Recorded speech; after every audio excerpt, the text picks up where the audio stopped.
അവിടെ ജന്തർ മന്ദറിൽ കൂടി പ്രതിഷേധം നടക്കുന്നുണ്ട്. ജന്തർ മന്ദറിലുള്ള പ്രതിഷേധം നേരത്തെ ശ്രീനഗറിൽ ഷിയ വിശ്വാസികളുടെ പ്രതിഷേധം വന്നിരുന്നു. കാര്യം ആയത്തുള്ള അലി ഖമനി ഷിയ വിശ്വാസികളുടെ പരമോന്നത നേതാവാണ്. ഇപ്പോൾ ജന്തർ മന്ദറിലെ പ്രതിഷേധം CPM-ലും CPM കൂടി തുടങ്ങി വെച്ചതാണ്.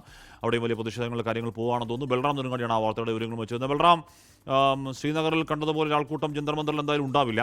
ഒരു ടോക്കൺ പ്രതിഷേധം എന്നുള്ള നിലയ്ക്ക് തന്നെയാണ്. എങ്ങനെയാണത് പുരോഗമിക്കുന്നത്? ഹാഷ്മി, ഈ പ്രതിഷേധം ഇപ്പോൾ അവസാനിച്ചിരിക്കുന്നു. അതിൽ ഏറ്റവും ശ്രദ്ധേയം പ്രതിഷേധം ഒരു സംഘർഷത്തിലേക്ക് എത്തുന്ന സാഹചര്യം ഉണ്ടായിരിക്കുന്നു ജന്തർ മന്ദറിൽ എന്നുള്ളതാണ്.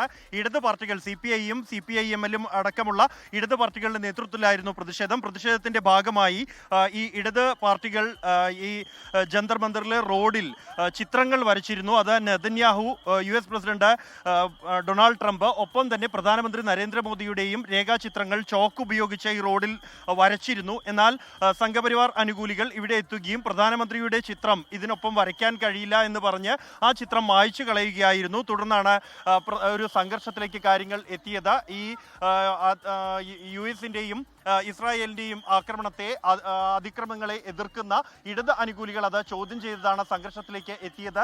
തുടർന്ന് ഇപ്പോൾ കേന്ദ്ര സേന ഉൾപ്പെടെ ഇവിടെ എത്തുകയും ഇരു കൂട്ടരെയും ഇവിടെ നിന്നും മാറ്റുകയുമാണ് ഉണ്ടായിരിക്കുന്നത്. നമുക്ക് ദൃശ്യങ്ങളിൽ കാണാം.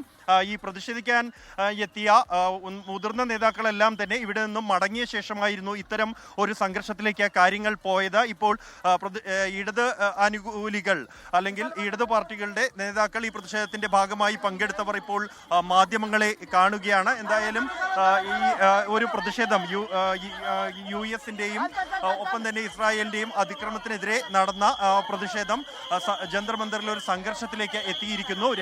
12 മണി മുതൽ 1 മണി വരെയായിരുന്നു പ്രതിഷേധിക്കാൻ സമയം അനുവദിച്ചിരുന്നത് വിവിധ ഇടതു പാർട്ടികൾക്ക്. ഈ ഒരു പ്രതിഷേധത്തിനിടെയാണ് പ്രധാനമന്ത്രിയുടെ ചിത്രം, രേഖാചിത്രം ചോക്ക് ഉപയോഗിച്ച് റോഡിൽ ഡൊണാൾഡ് ട്രംപിനും ബെഞ്ചമിൻ നെതന്യാഹുവിനും ഒപ്പം വരച്ചു ചേർത്തത്. അത് ചോദ്യം ചെയ്തുകൊണ്ടാണ് സംഘപരിവാർ അനുകൂലികൾ ഇവിടേക്ക് എത്തുകയും തുടർന്ന് ഒരു സംഘർഷത്തിലേക്ക് കാര്യങ്ങൾ നീങ്ങുകയും ചെയ്തത്. നേരത്തെ പറയുകയായിരുന്നു 168 കുഞ്ഞുങ്ങളെ വ്യോമാക്രമണത്തിൽ കൊന്ന കാര്യം പറയുകയായിരുന്നു. അവരുടെ സംസ്കാരം അവിടെ പുരോഗമിച്ചുകൊണ്ടിരിക്കുകയാണ്. ലക്ഷക്കണക്കിന് ആളുണ്ട്. അപ്പോൾ അത്തരത്തിൽ വ്യോമാക്രമണത്തിൽ 168 കുഞ്ഞുങ്ങളെയൊക്കെ കൊന്നുകളയുന്ന നെതന്യാഹുവിന്റെയും ട്രംപിന്റെയും ഒപ്പം വെക്കാനുള്ളതല്ല രാജ്യത്തിന്റെ പ്രധാനമന്ത്രിയുടെ ചിത്രം എന്നാണോ സംഘപരിവാർ അനുകൂലികൾ പറയുന്നത്? തീർച്ചയായും ഹാഷ്മി, അത്തരത്തിലുള്ള ഒരു വാദം തന്നെയാണ് ഈ ഒരു പ്രതിഷേധക്കാർ അല്ലെങ്കിൽ പ്രധാനമന്ത്രിയെ അനുകൂലിച്ചുകൊണ്ട് ഇവിടെ എത്തുകയും വരച്ചിരുന്ന പ്രധാനമന്ത്രിയുടെ ചിത്രം മായ്ച്ചു കളയുകയും ചെയ്ത ഈ സംഘപരിവാർ അനുകൂലികൾ അവർ വ്യക്തമാക്കിയത് മറ്റ് ഡൊണാൾഡ് ട്രംപിന്റെയോ ബെഞ്ചമിൻ നെതന്യാഹുവിന്റെയോ ചിത്രത്തിനോടൊപ്പം രാജ്യത്തെ പ്രധാനമന്ത്രിയുടെ ചിത്രം വരച്ചു ചേർക്കരുത് എന്നുള്ളതായിരുന്നു അവരുടെ ആവശ്യം. അവർ തന്നെ അത് മായ്ച്ചു കളയുകയും ചെയ്തു. ആ ഘട്ടത്തിലാണ് ചോദ്യം ചെയ്തുകൊണ്ട് ഈ സമരാനുകൂലികൾ അല്ലെങ്കിൽ പ്രതിഷേധിക്കാൻ ഇവിടെ എത്തിയ മറ്റ് ഇടത് സംഘടനകൾ അവിടെ എത്തിയത്. അത് നേരിയ ഉന്തും തള്ളിലേക്കും കാര്യങ്ങൾ എത്തുന്ന സാഹചര്യമുണ്ടായി. തുടർന്നാണ് കേന്ദ്രസേനയും പോലീസും ഇവിടെ എത്തുകയും എല്ലാവരോടും ഉടൻ തന്നെ ഒഴിഞ്ഞു പോകാൻ ആവശ്യപ്പെടുകയും ചെയ്തത്. ഇപ്പോഴും ഈ പ്രതിഷേധക്കാർ ഇവിടെ തന്നെ തുടരുകയാണ്, മാധ്യമങ്ങളോട് പ്രതികരിക്കുകയാണ്. എന്താണ് നടന്നത് എന്നതുമായി ബന്ധപ്പെട്ട് വളരെ പെട്ടെന്നാണ് ഇത്തരത്തിൽ ഒരു സംഘർഷത്തിലേക്ക് കാര്യങ്ങൾ എത്തിയത്.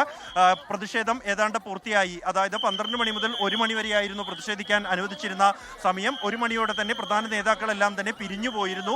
അതിനുശേഷം മറ്റ് ആളുകൾ പിരിഞ്ഞു പോകാൻ തുടങ്ങുന്ന ഘട്ടത്തിലായിരുന്നു ഇത്തരത്തിൽ പ്രധാനമന്ത്രിയുടെ ചിത്രം വരച്ചത് ചോദ്യം ചെയ്തുകൊണ്ട് എത്തിയതും പ്രധാനമന്ത്രിയുടെ ചിത്രം മായ്ച്ചു കളയുകയും ചെയ്തത്. മറ്റ് ഡൊണാൾഡ് ട്രംപിന്റെയും ബെഞ്ചമിൻ നെതന്യാഹുവിന്റെയും ചിത്രങ്ങൾ ആ റോഡിൽ തന്നെയുണ്ട്. പ്രധാനമന്ത്രി മോദിയുടെ ചിത്രം മായ്ച്ചു കളയുകയായിരുന്നു. തുടർന്നാണ് നേരിയ സംഘർഷത്തിലേക്ക് കാര്യങ്ങൾ പോവുകയും ഇപ്പോൾ കേന്ദ്രസേന ഉൾപ്പെടെ ഇവിടെ എത്തി പ്രതിഷേധക്കാരെ മുഴുവനായും ജന്തർ മന്ദർ ഒഴിപ്പിക്കുകയും ചെയ്യുന്നത്. ഇപ്പോഴും ഒഴിപ്പിക്കൽ പുരോഗമിച്ചുകൊണ്ടിരിക്കുകയാണ്. ഭൂരിഭാഗം പ്രതിഷേധക്കാരും ഇവിടെ നിന്ന് ഇപ്പോൾ പോയിരിക്കുന്നു. എല്ലാവരോടും ഇവിടെ നിന്നും മാറാനാണ് ഇപ്പോൾ ഡൽഹി പോലീസും കേന്ദ്രസേനയും ആവശ്യപ്പെടുന്നത്.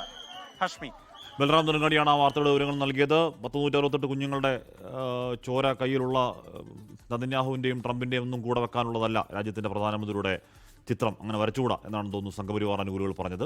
അത് മായ്ച്ചു കളയുകയും ചെയ്തു. ലോകത്തെവിടെയായാലും ഏത് സമയത്തും 24 വാർത്തകളും ഓഗ്മെന്റഡ് റിയാലിറ്റി പാക്കേജുകളും എക്സ്പ്ലെയിനറുകളും വിശദമായി കാണാൻ ഞങ്ങളുടെ YouTube ചാനൽ നിങ്ങൾക്ക് സബ്സ്ക്രൈബ് ചെയ്യാം.